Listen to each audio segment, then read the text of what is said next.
राजस्थान में मंत्रिमंडल विस्तार को लेकर चल रही कश्मकश के बीच में सियासी सूत्र बता रहे हैं कि वसुंधरा राजे कैंप को मैनेज करने के लिए वसुंधरा राजे के पुत्र दुष्यंत सिंह को भी मंत्री बनाया जा सकता है। इसके लिए सांसद सीट से दुष्यंत सिंह इस्तीफा देकर के 6 महीने में उपचुनाव के जरिए झालरापाटन में संवैधानिक रूप से विधायकी संभालेंगे।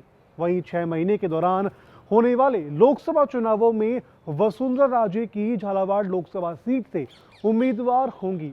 बताया जा रहा है कि भारतीय जनता पार्टी विधायक दल में वसुंधरा राजे के शुभचिंतकों की संख्या के मद्देनजर मंत्रिमंडल में दुष्यंत सिंह नजर आ सकते हैं।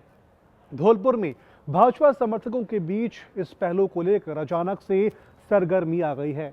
वहीं मुख्यमंत्री भजनलाल शर्मा आज अचानक दिल्ली के लिए रवाना हो गए हैं।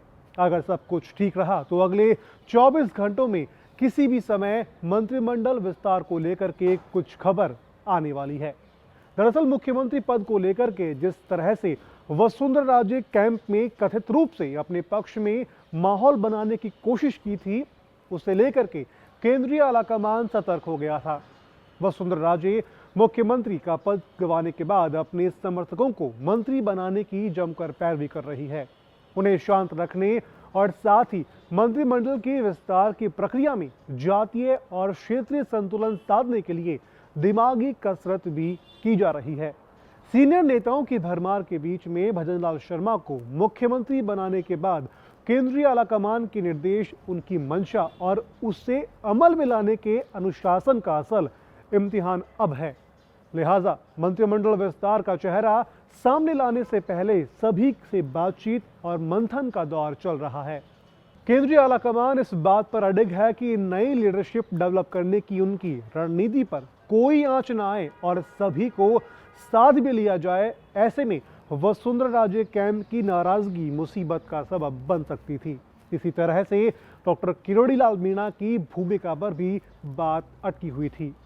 सांसदी से इस्तीफा देने के बाद डॉक्टर किरोड़ी लाल मीणा के समर्थक उनके लिए कम से कम डिप्टी सीएम की कुर्सी मांग रहे थे, लेकिन 2 उप मुख्यमंत्री बनाने के बाद किरोड़ी समर्थक की मांग महत्वपूर्ण विभाग दिए जाने पर अटक गई है।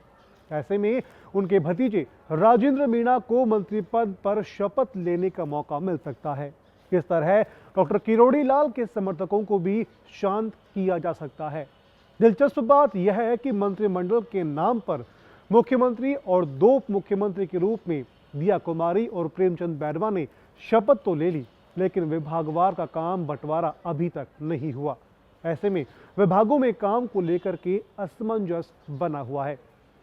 सारी स्थितियों और सियासत को समझते हुए राजस्थान की राजनीति में अगले 24 घंटे काफी महत्वपूर्ण होने जा रहे हैं। आखिर आने वाले 24 घंटे में क्या होगा, इसे देखने के लिए आप बने रहिए पंजाब केसरी के साथ।